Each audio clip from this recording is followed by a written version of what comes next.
Welcome to Cosmic Comics, Games and Collectibles, your zen of geekism. We carry comics old and new, magazines, toys, games like Pokemon, Magic, D&D. Want Godzilla, Ultraman, Star Trek, Ninja Turtles, Funko Pops? You'll find it all here. Shop our Cosmic Sound Room and pick up a record or two. Enjoy our Comic Coffee Lounge with a cup of Sasquatch coffee or a delicious menu item while geeking out over a super cool movie on our big screen. Come by and say hello to Maui. Cosmic Comic, Games and Collectibles. Superman loves us, and so will you.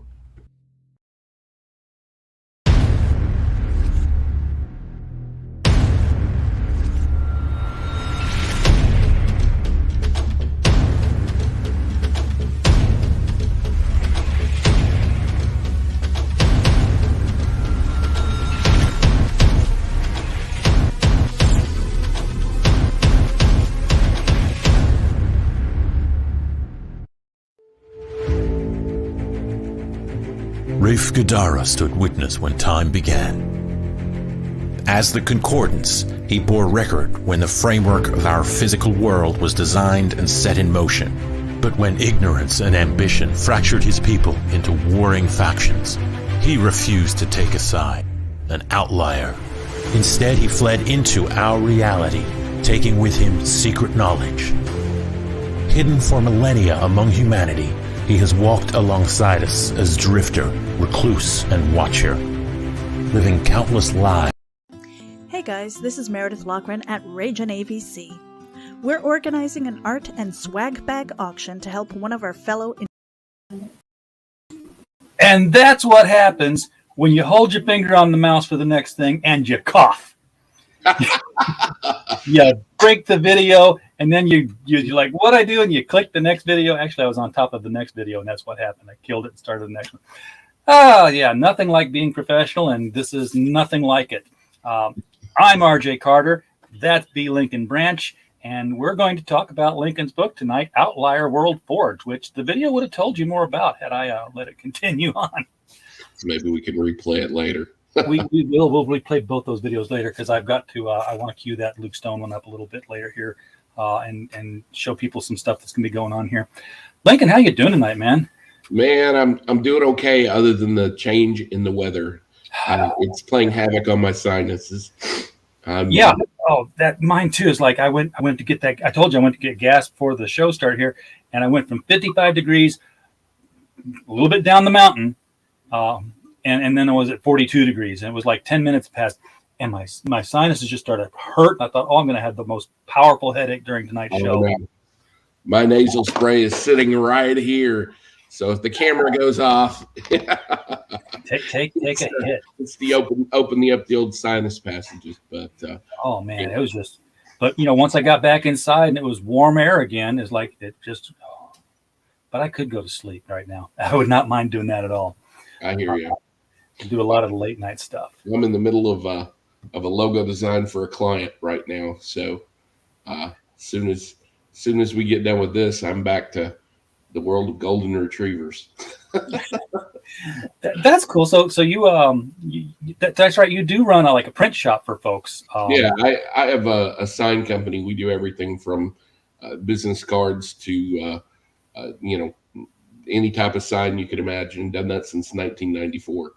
And logo design is really what I'm trying to focus on more these days than vehicle wraps and stuff like that, mainly because it's easier, and I'm trying to get out of some of the hard stuff. Oh yeah, vehicle wrap, that stuff just breaks my mind looking at that. Like, it looks cool on the car, but they didn't paint it on the car. They had to unfold the car and then paint it, and then it's not as hard as it looks, but at the same time, it is a pain in the rear. The temperature has to be right. The circumstances have to be right. And people's expectations for vehicle wraps are always on the bubble because, they expect it to be a paint job, some folks, and it's not a paint job. You're going to get, there's going to be seams. There's going to be certain things that veer from paint jobs. So, but it's fun to do, and most days I enjoy that part of the work. But other days I'd rather just sign a few logos, and even better than that, write comic books and draw. One of these days I'll just do the whole purple star field all over a car and just have the Critical Blast logo right there. And there you go. Say when. We could definitely. Yeah, that would look real good on a Buick Regal. I've got a Honda Accord that I'm thinking seriously about doing my daughter has a thing for the galaxy pattern, so we're thinking about wrapping a car and putting a logo on the back, just on the back glass to make it a real showpiece. Oh, you're wanting to be on screen, huh? No, you said my name. Oh, you it's like Beetlejuice, man. Right, but I didn't say it 3 times. Brenna. But anyway, there's my sidekick and the one with all the personality right there. Well, cool. Hey, nice to meet you, Brenna. Nice to meet you too.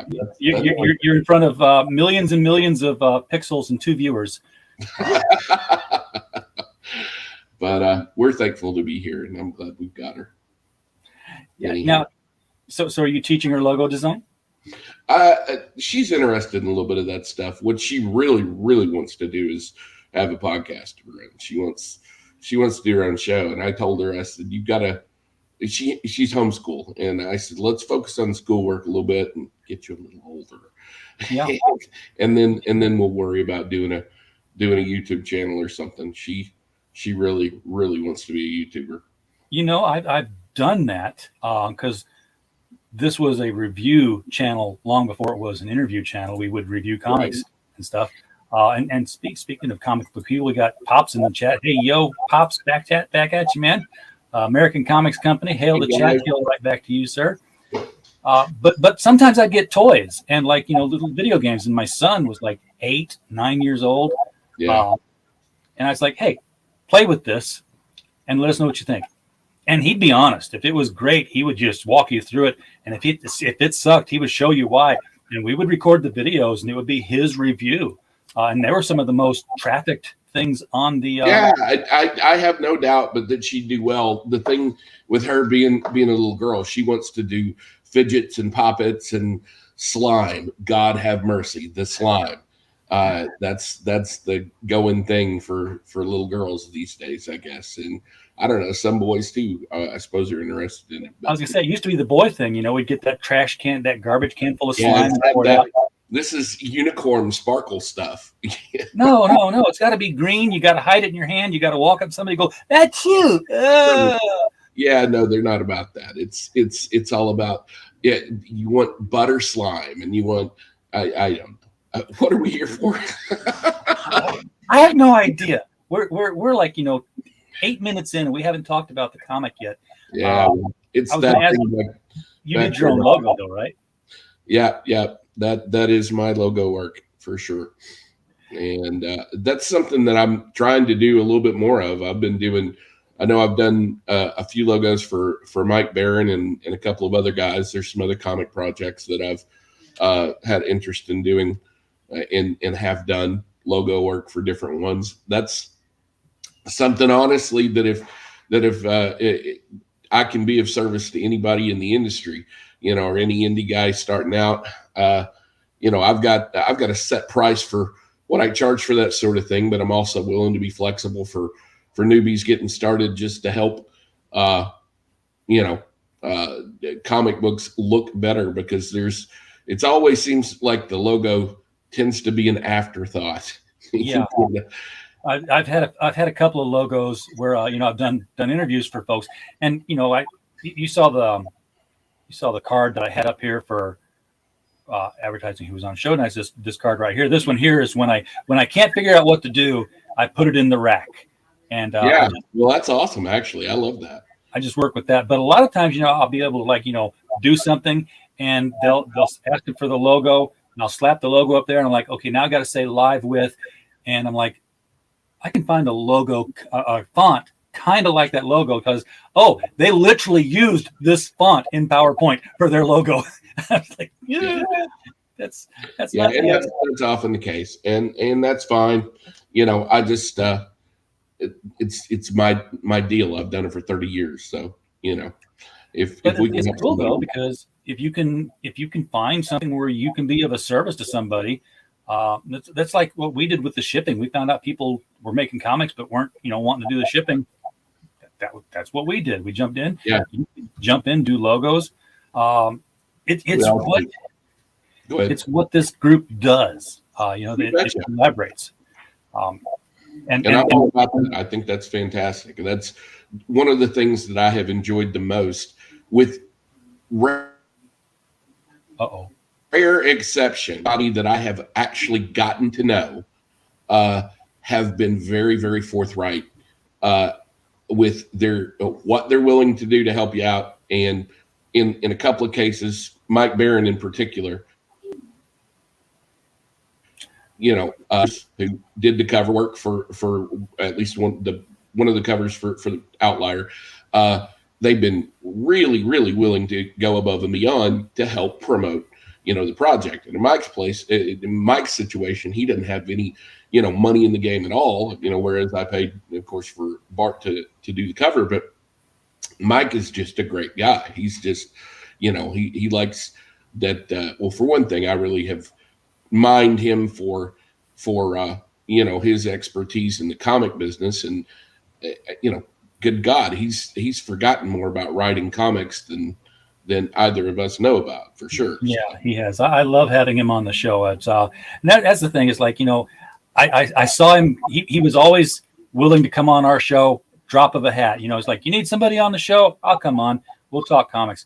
I saw him go on the Comicsgate Kings show, and I'm like, okay, well, that's all over now because he's way too big for us, and he's been on twice since. Yeah. He is a very, very down to earth guy. Even though he blusters like he's got all the hype in the world, he doesn't forget the fact that he puts his pants on a leg at a time. Are you contributing tonight? She's photobombing you, man. Yeah, she's definitely photobombing for sure. Well, just to while we're on the subject of how this community, and let's just say it's the Comicsgate community, because you are a Comicsgate person, Sure. and Mike is definitely now a Comicsgate person, so it's that community. Right. The way that community comes together, I think, is best exemplified by something going on this weekend, and I have the video for that here. I want to run that real quick. Hey guys, this is Meredith Loughran at Rage and AVC. We're organizing an art and swag bag auction to help one of our fellow indie creators and his family after a near-death experience with COVID-19. After months in the ICU under a drug-induced coma, our good friend Luke Stone is in a rehabilitation facility. He and his family need your help with continued thoughts and prayers, but also to help make ends meet. My personal connection with Luke is through friendship, but he's also the person who gave me my very first comic book writing credit in Hybrids, the Sons of God's trade paperback, Trash Day. This special live stream event is scheduled for November 13th and 14th, and we'll be updating our website with a catalog of items up for auction. If you wish to donate art, books, or a goodie bag, contact Needle Landing or me at rageandavc@gmail.com. Please share this out with your friends and help spread the word. As a community, we might not be able to help everyone, but we can try, one person at a time. Hey, thanks for sticking around. My name's Luke Stone. I'm the writer and artist behind Hybrids. First, I want to give a heartfelt thank you to everyone who has supported this project over the years and who has been along the journey with me. You see, the very first time that I really ever wrote a script was Hybrids 1, and the first time I really did any kind of digital art was with Hybrids 1 and some of the concept art for that. But hopefully you will enjoy the journey of this story as I grew not only as a writer and an artist, but also as an individual in my in my own life in all aspects, because it definitely was a journey, and some of those things found their way into the pages of this story. I've tried to put a little piece of myself in all of it, and I've tried to put a little piece of all the people that I've been able to meet along my own personal journey in it as well, so that there's something there for everybody to connect with. Thank you again for making it to the end of this video, and I look forward to not only just being able to give you the story, but also to meet you one day, hopefully in person, or at least through some kind of contact where we can share kind of our love for comics and our love for the medium. So have a great day, and God bless you. Wow.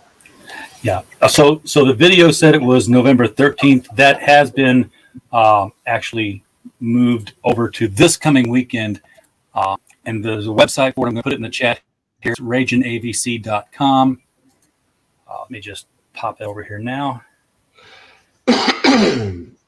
So Saturday and Sunday pop over there. I say that because we'll be giving away a signed copy in that auction. Not giving away. We're auctioning off a signed copy of Alice's Journey Beyond the Moon. This is my first novel that was ever published, and Rabbi Zvi has very generously allowed us to donate one of the sets we were shipping of his 2 graphic novels and this set of 5 Doctor Who 12x18 prints. So those are just 2 of the things that be out there. But yeah, the Comicsgate community is coming together behind Luke to help him with these medical expenses, which I don't even know that Luke's aware of what's going on right now because he's barely aware that he's still alive. Bless his heart. That's rough.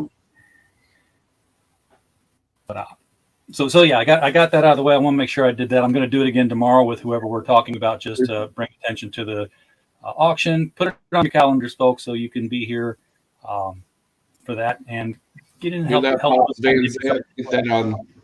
Get that out at the madness. Oh yeah, I'm sure Pops has already got it out the madness.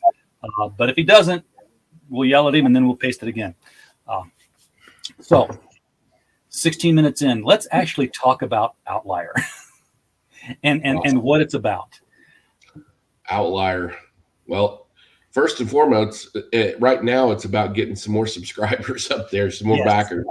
I'd like to point out that the artwork for the book is 100% complete. We're deep into color right now. It lacks finish up of color in doing the lettering, and then the book's ready to go to print. So fulfillment's not going to be a problem. I know it shows that a pledge without a reward is $10, and I guess you can do that if you want, but you can also get the digital copy for $10. You can get the physical copy for as little as $18 for the Javier Giangiacomo cover. So that would be this one right here. And for 44 plus pages with some bonus stuff along with it, that's not too bad a deal compared to some other indie books that are out there. And it's $20 for the Bart Sears cover, which is just absolutely gorgeous. I did most of the color work on that myself, and I'm kind of proud of that one. I love Bart's work.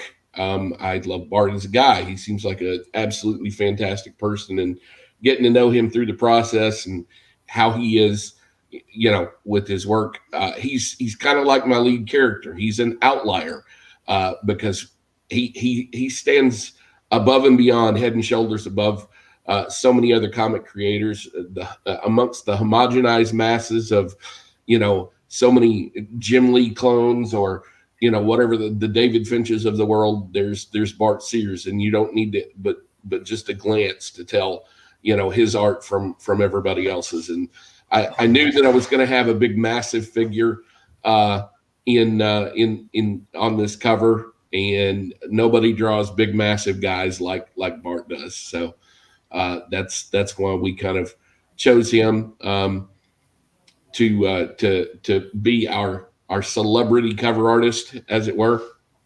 As far as the story itself for Outlier, it opens up pretty much with a guy who is shall we say, a little bit of a recluse. He's lived among humanity for actually thousands of years, and he is.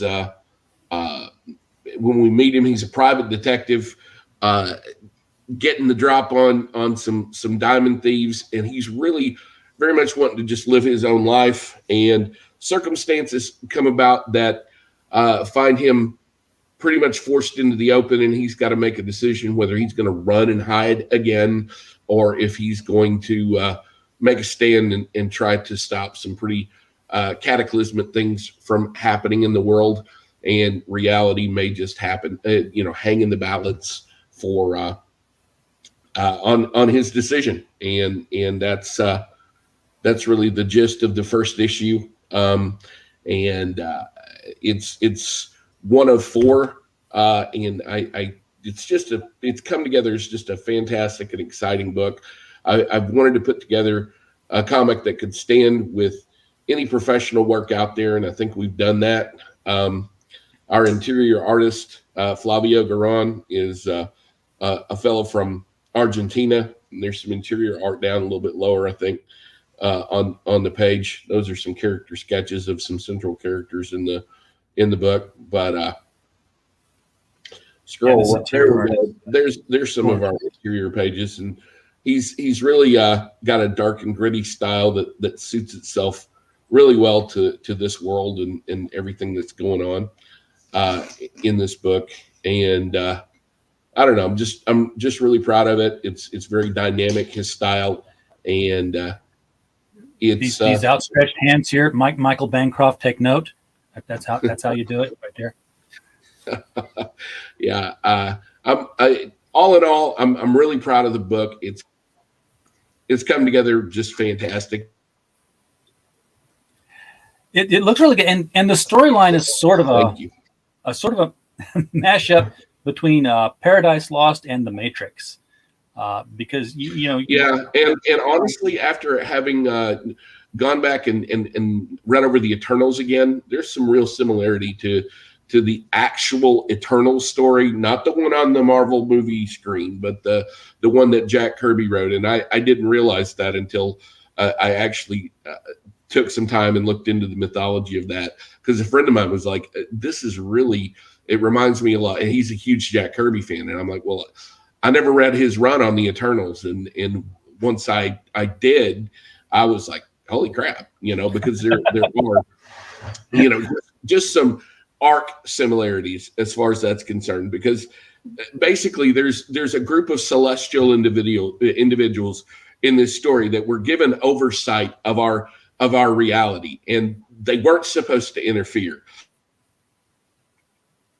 And interference all over the place has occurred, and rules that can't be broken, they very much want to bend for their own purposes, and humanity is being manipulated, and they don't really realize it. And that's what we play with over the course of this 4-issue arc that I really hope we get to finish. But it at this point, it really depends on people getting behind us and backing the project, because at this point, it's kind of we should be gaining a little bit more traction than we are. I'm thankful for everybody who's backed it, but I need some more support, and it's a fantastic book, and you owe it to yourself to read it. It's 4 days old, 12 backers. That's 3 backers a day. That is not tracking for $3,500 by the end of the month. Need to get more word out there on this one. And I don't know if it's because it's Kickstarter or if it's because they don't know who you are. This interior artwork is just fantastic. That stuff we should see more of the. Are you on Twitter, Link? Yeah, it's at Bransch on Twitter. That's me. Here, I'll send it to you in the private chat or whatever. All right, because I'm probably connected, but I think I followed you. Yeah, I follow a lot of people who are on Twitter, but they live on Facebook. That's me. I'm definitely. You can definitely find me on Facebook, but I exist on Twitter, but it's a strange universe to me. I'm pasting some of that interior artwork on Twitter there, just so people can see it. I just said, hey, check out this interior artwork, and I'm waiting for them to say, what is this from? And then we can have conversations. Now, being an artist yourself, why did you choose to have somebody else do the drawing of the interiors? Or is there a difference between being logo designer and all that stuff and sequential? Here's the thing. I was really far down the path of trying to be an interior artist, a sequential artist back in the early 90s. And life happened to me, and I got married. I had kiddos, and life, honestly, I'm too rusty and too slow to tell you the truth. Flavio, here's the honest truth. Those hands you mentioned a minute ago, those are my hands. I drew them. Okay. A lot of this book, you'll see my touches, and you don't even know it. I go back through. there's a language barrier with my artist and I have gone through and made it, rather than trying to, we get frustrated with one another trying to talk through private messages and text and whatever. And rather than go through all of the difficulty of that, it's easier for me to just fix it. And we've talked about it, and he's cool with me making changes. And, so I've edited a lot of books. I've drawn whole panels, on this thing. I'm doing all the coloring myself.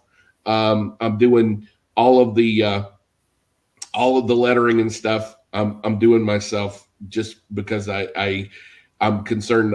Honestly, I'm concerned about balloon placement at this point. Yeah.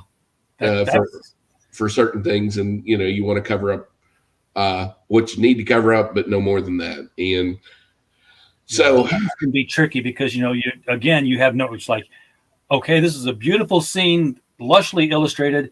I've got 5,000 words I've got to squeeze on the page now. Well, it's show don't tell in comics. And at the same time, there's a certain amount of tell that you have to get in there. So yeah. And then of course you had the whole thing where it's like left guy looking at right guy, but right guy speaking first after left guy speaks, and then your balloon. I've seen them drawn that way. I've seen the balloon tags crossed. I'm like, oh, that's not good. Yeah, no, I want to avoid that, and hopefully my experience as a layout artist and whatever it will help me, in terms of dealing with all that stuff. But I think we're going to put together a first-rate book. We just got to get there monetarily, But I mean, the book is completely done. It just needs to, get the supporters in place so that we can have somebody to send it to. That's really where we're at this point. I desperately need to build a following. And it's one of those things like that tree falling in the forest, man. If you publish a comic book and you can't push it to anybody to really make one. Well, I'll tell you now, the answer to that is absolutely yes. I have a comic book and I want people to read it. All right. Mike Walters in the chat, popping by, getting ready to set up for the mic stand coming up at the top of the hour. So when everyone's done here, go please raid the mic stand. It is Thursday night. So you'll still be getting niche news. Joe in tomorrow night, and he'll be going through the golden age of comics over at the mic stand. You said this was like, what would you say, 48-page book? Is that going to be? It's 44 pages, and then there's a little bit of extra goodie stuff that I want to throw in there as well that I haven't quite decided what we're going to do. I'm frankly wanting to see how things shake out before I make any promises or commitments as to what I want to do. I have artwork in place to do some decals and cards and blah, blah, blah. And I've got listed stretch goals and amounts for those stretch goals. Honestly, at this stage of the game, I'm willing to start changing and switching things up with the swag, just in terms of, sweetening the deal for people to get on board and back the project. And if we can turn this thing around, I'm definitely going to throw some bonuses out there in appreciation for people who have backed me, and maybe share the idea and share the project out with their friends and their contacts, because the most important thing right now for me is to grow a following of people who know that I respect them and want to provide them with quality entertainment, and they enjoy the content that I produce. That's really where I'm at right now. Exactly. Now running a print shop, you would certainly have the advantage with the decals and the cards, because you don't have to send the artwork out anywhere. You can do it in house. Make sure that your proof copy is 5 seconds after it comes off the machine. Pretty much. And we can now, when it comes to offset press stuff like the cards and things like that, I don't run a large enough operation to have the facilities to do that part of it in house. But I've got incredibly great contacts in the print industry to handle, because I do a lot of card printing anyway. And so, in by handle, I mean, I fulfill orders for other people and whatever. But as far as the decals and stuff, oh yeah. And in point of fact, once again, if you're listening and you've got a project that you need decals for, I can meet or beat sticker mule, and I know what you need because I'm a comics guy. So there you go. So everybody hit up Bransch on Twitter or find him on Facebook and send him your orders for your stickers. And I'm a sticker mule guy, so what can I say? I'm hitting them up all the time because I get my bags. This right here for the rabbi. This is a custom bag that was printed. Everything got mailed out in that for him. Excellent.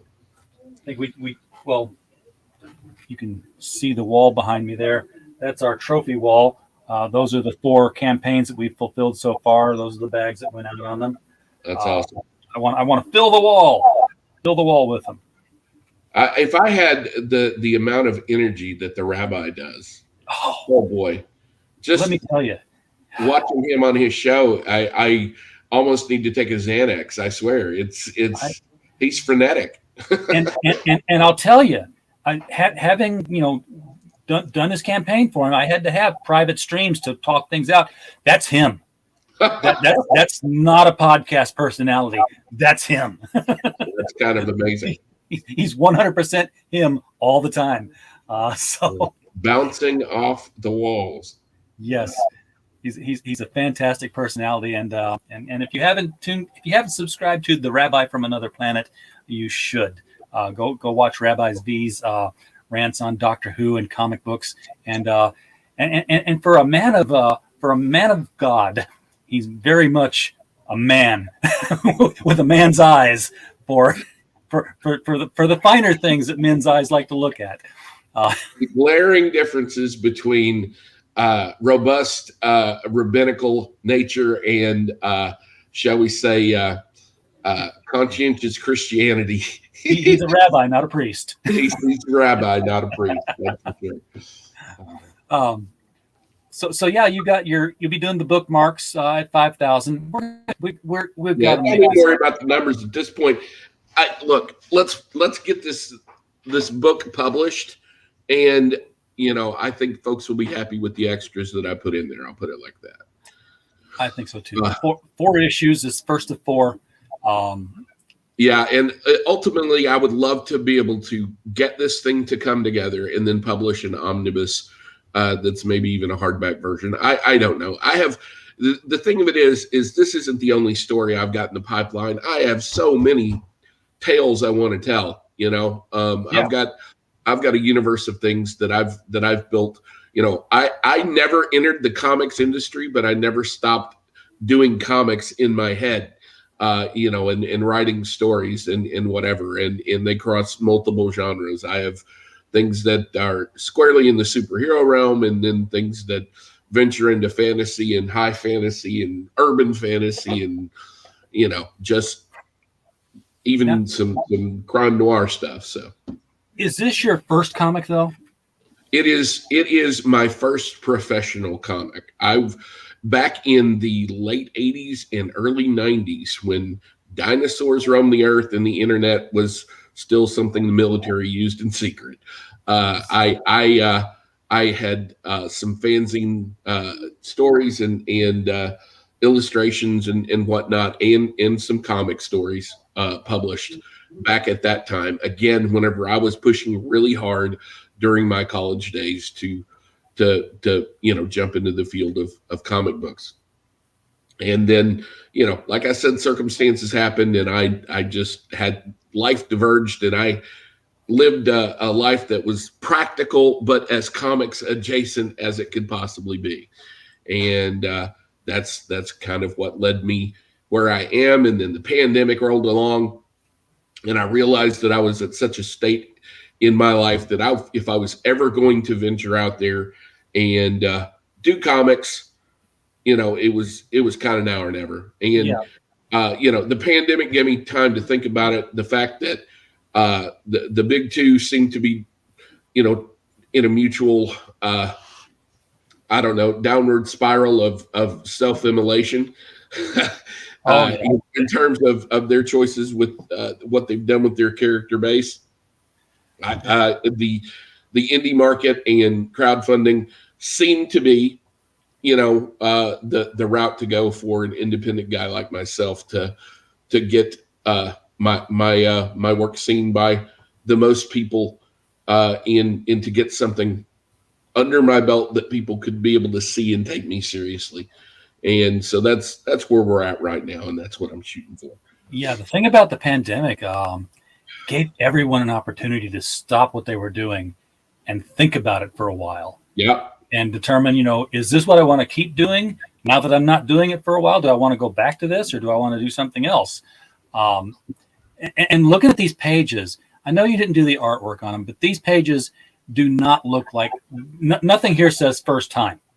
And I know that that's a lot to do with the artwork that's on here, but the writing controls the flow of what you're seeing in the pictures. And if you can follow the story by looking at the pictures without word balloons, it's a success. I can follow this story without the word balloons. I know. Well, exactly. I appreciate that. There's a page that's not actually displayed on there that I really, really love, where and I wrote a section so that there's a diamond that spins on a table, and the group of thieves that have hit this diamond exchange. This all happens in the first five pages of the book. They're kind of fixated on this diamond, and Rafe walks into the room and picks up the diamond, and he's looking at it, and basically he puts to them, in fact, that's him holding. You can see him holding the diamond there in that bottom right there. Right there, yeah. In that panel there, and he's basically walked into this room and thrown a bunch of photographs on the ground or onto the table, and said, hey guys, I've been watching you every step of the way, and your slick operation is not what you think it was, and I have all the information on my phone ready to be sent to various authorities and news outlets and whatever. And so the way it's going to work is I'm going to get my cut, and you're going to pay your taxes for being caught, and that's the way it's going to be, or else. And of course, there's some other little whammy stuff that happens here that isn't visible in the narrative that comes to light later in what Rafe is able to do, because he's more than just your average dude. Mike Barron asked me, he said, how did he get them to give him, a cut of the diamonds without gunplay? And I said, well, he just didn't have to. And there's, he's wily enough to avoid it, but there's also tools of persuasion that he has at his disposal. I think that will become evident, that he uses sparingly, because it's like a beacon. Every time he uses abilities that are beyond the natural, it's like a light going on. Flash is a glitch. Yeah, and he's doing his best to avoid being seen in that world, and so he does everything that he does with as much guile as possible, and not with ability. But if he needs to act as a being of power, he certainly can. And anyway, well, that's because he knows that living in our world and coming into it the way he did, he literally can say, up, down, left, right, A, B, start. Exactly. Because He knows, to him, that's exactly what this is. He knows what God mode is, literally. Yeah. I mean, all the cheat codes are there for him. And that is really the reason why he's literally the most wanted man in about 3 realities, because he has the keys to the kingdom, literally. Because it doesn't matter if you've got a machine that can change reality if you don't know how to really make it do what you want. You can just, it's like pulling the roulette wheel without what Rafe has. I mean, are pulling the slot machine handle, not spinning a roulette wheel. But I mean, it's a play of chance. With him, it's a precision instrument. He can make it do what he wants it to do, but he's also been ordered not to.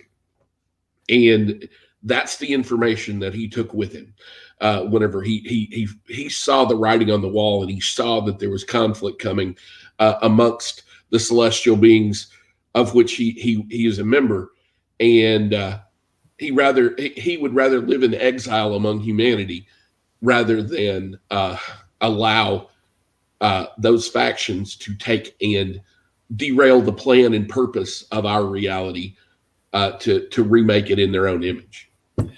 Yeah, his story reminds me a lot of one of the many secret origins of the Phantom Stranger, wherein he was one of the angels, war in heaven. We're fighting these guys. Come join us. No, stay on the side of good. Fight with us. I'm just going to watch you guys. And then because he did that, he wasn't helping either. It's one of my favorite versions of the story. He's just like, I'm not allowed in either place because none of them like me. He got kicked out of heaven and he kind of walks away and went to hell. And he's like, well, I guess I'm with you guys. They're like, what do you mean you're with us? You look pretty. You didn't get hurt in the battle. You sat on the sidelines. Get out of here or we tear you apart. I will say that there won't be any devils or anything that is my version of a devil in this story. And there's a reason for that. Yeah. I'm not going to go any further on that point. Not to say that they don't exist. They're just not at play. And I can't wait to see it. Now, this is a $65 level version here. This has got the cover B for the Bart Sears artwork. This has a 20 by 30 poster. Is that of the Bart Sears cover? That is the Bart Sears cover. 20 by 30 is huge. Well, it's approximate, but yeah, that's about the size. I'm thinking from a sign guy's perspective. 20 by 30 is, I might release 18 by 24s as well. It really just depends on how it actually plays out. But approximately 20 by 30 is what I was thinking. If it turns out that that's too gigantic or too huge or impractically sized, it's not impractical. 20 by 30, and the reason I know how huge it is because I was looking all over for a 20 by 30 frame. Right. And then I found one.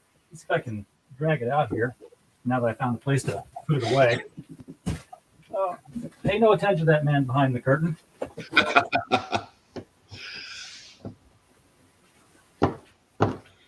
This is 20 by 30, people. So you want to get the glare off of it. I think that may be a difficult thing to do, the glare thing, but yeah, that's a big freaking poster. So maybe yes, it is. Maybe I might go a little smaller than that. I don't know. I put approximate up there. Honest truth, 20 by 30 was what I was thinking whenever I approximated it, and I know that I have a vendor that can do it, and I just wasn't. See, these are 12 by 18. Yeah. And I'll tell you the nice thing about 12 by 18 is that a 12-inch tube, it can roll into it real nice, and a 12-inch tube will fit into a bag beside a book. Real easy to ship, as opposed to a 20-inch tube that. I should have talked to you first, RJ. Should have talked to you first. The last thing you want to do is fold a poster. No, I'm not going to fold the poster. I don't know how many of I have tubes and stuff that I could use too, but mailing them is going to be insane. Yeah. Can you play the trailer possibly? Yes. Let's play the full trailer, and I'm going to take my hands off the mouse. That'd be awesome. So this is the trailer for Outlier World Forge, folks. Yes. Rafe Gadara stood witness when time began. As the Concordance, he bore record when the framework of our physical world was designed and set in motion. But when ignorance and ambition fractured his people into warring factions, he refused to take a side, an outlier. Instead, he fled into our reality, taking with him secret knowledge. Hidden for millennia among humanity, he has walked alongside us as drifter, recluse, and watcher, living countless lives on the fringe. Now, one man stands on the brink of a discovery that could unmake everything, and old foes are closer than ever. Rafe is forced into the open, but will he be able to use his knowledge to stop unseen powers from rewriting reality, or will he be the catalyst that sets it in motion?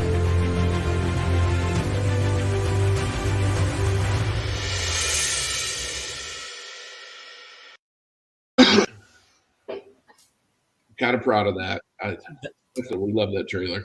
I wasn't ready for it to end yet. I'm still sitting here chewing on my candy. I'm like, oh, we're back. We're back.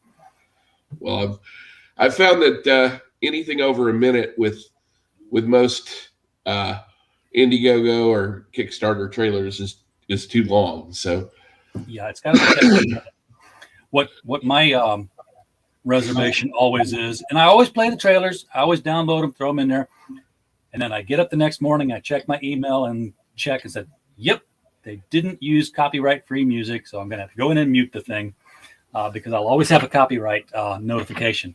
It's always the nice one. It's always the this isn't a strike against your channel. We understand. What do you want to do about it? I'm like, mute it, just mute it and go on with my day.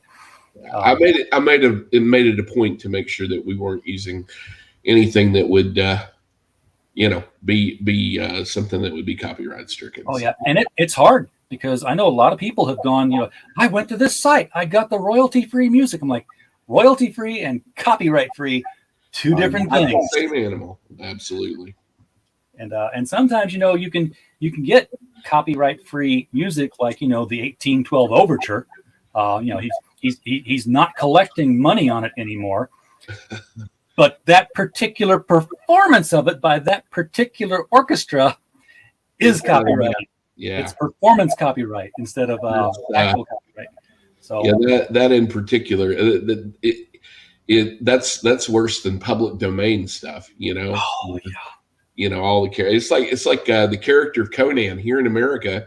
Conan's not in the public domain, but in Europe, Conan is in the public domain. So to a degree, not to the degree that they thought he was. Not the name. I mean, yeah, exactly. It's crazy. So I just try to stay away from all of that sort of thing, and I have enough controversy. I make controversy all on my own. I don't need to find any elsewhere.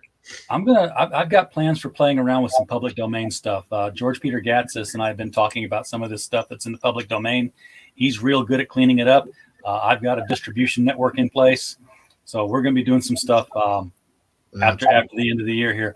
But yeah, even then you got to be, just because somebody tells you it's public domain. Oh no. I went to the Internet Archive. I was like, I'm looking for public domain videos just to play on an open mic night. And I found the Wonder Woman pilot that never got aired, the TV pilot with Andrea. Yeah, and I was like, let's play it. Let's watch it. Oh, no. that got hit real fast. Wow. After 30 seconds worth, I believe. But go figure. And it was it's interesting pilot, too. Well, I got to tell you, all that stuff really contributes to the fact that as much as I love the indie comic scene, it is very much the Wild Wild West. It is. Again, in terms of, history repeats itself in different ways and different circumstances. But there's got to be a way. It's like Image again, but not at all, because of the fact that everybody's their own little island. There's fewer rules, and people are talking about the CCA again. Yeah, on Twitter. Who knows? It's crazy. It's absolutely nuts.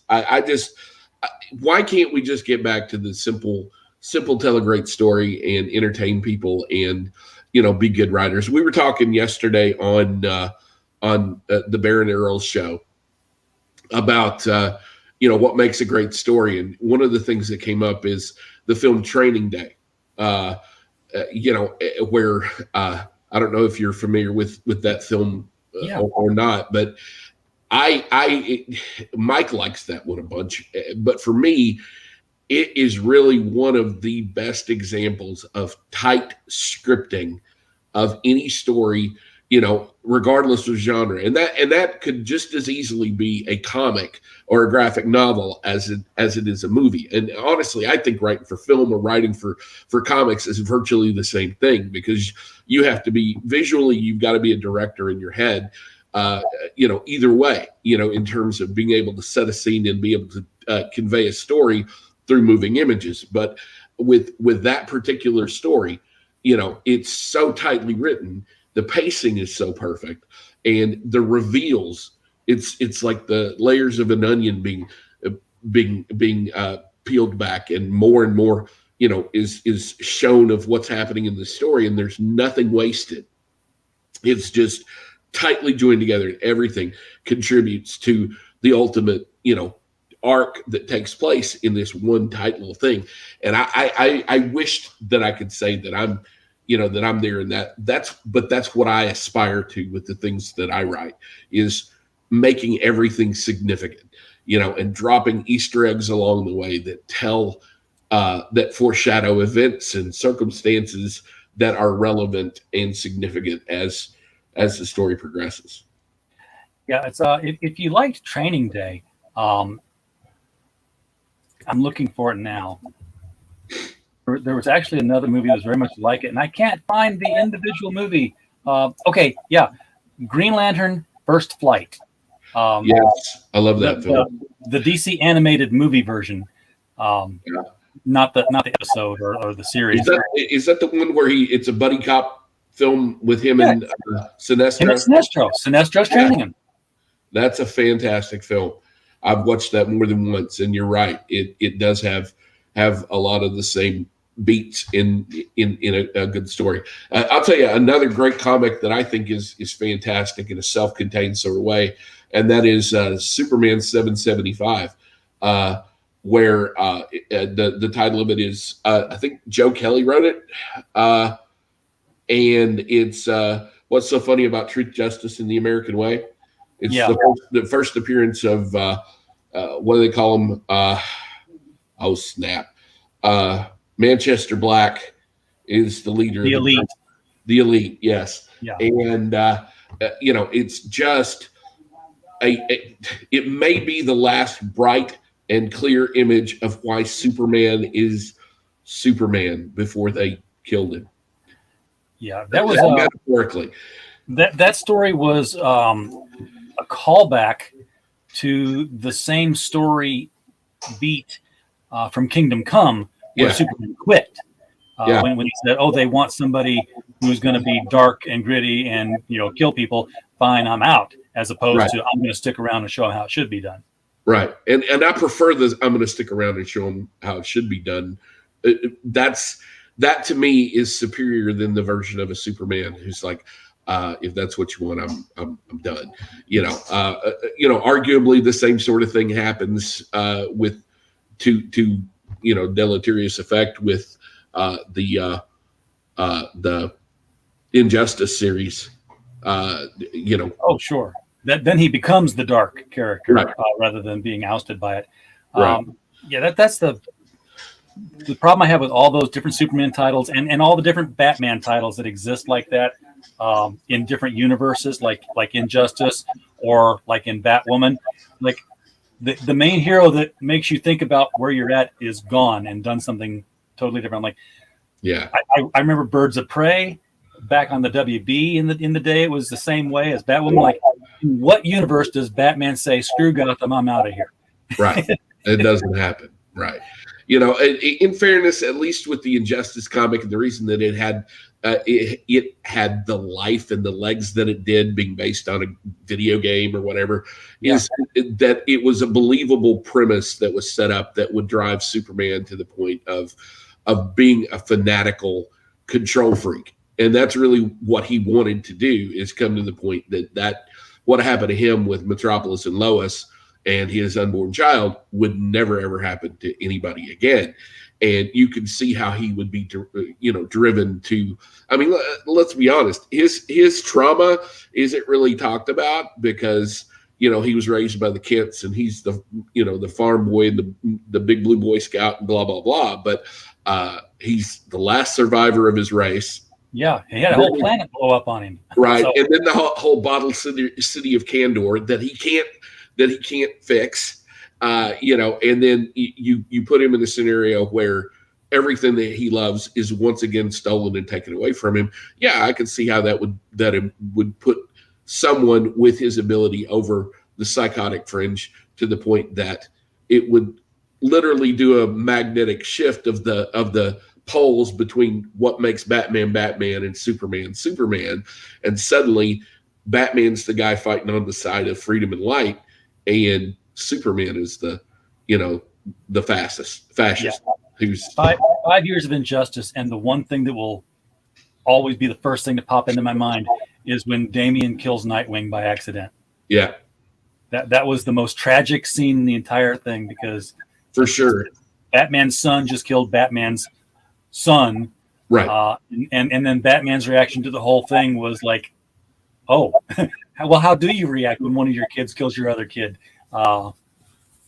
It's the thing that resonated with that is it felt like it was grounded in reality, because it's something that real people have faced, or whatever. And Batman's reaction is extreme, but also understandable too. Yeah, because it was a human one. Right. It was a human. Yeah. The thing of it is I think that series probably rose above, despite uneven art and some soap opera-esque storylines that made its way in there to keep dragging things out. I think that it ended up being greater than the sum of its parts. But did you see the animated movie of it? Yeah, and I thought that was kind of really okay, but it was compressed. Yeah, exactly. It was way too compressed and truncated for in order for it to really have the same impact, visually that the other version, the comics version of it really did. But yeah, I mean, we're at the top of the hour here, and I just want to say, thank you for bringing this on here. Man, thank you for the opportunity. Glad to do it. You have 26 days. Come in the last week again. Hit us up. We'll set you up a date any day you want. For folks sure. in the And chat, I think we've got a date, I think, during Comic-Con 19 too. So. Oh, cool. So we'll see you the Thanksgiving Sunday. Thanksgiving Sunday. Yeah, you betcha. All right. We're going to be there for that too. So we'll be seeing each other at least once or twice. Absolutely. Before this thing is over with. And happy to do so. Everybody in the chat, the link to this Kickstarter has always been pinned to the top. It's been in your face the whole time. If you're watching on the replay, it's right below the video. Click on it, go to the Kickstarter, throw some money at this thing. You've seen the interior art, you've seen the covers, you know the story. It's worth supporting. And as always, guys, we don't have a show without you. So while you were here, we just hope you had a blast.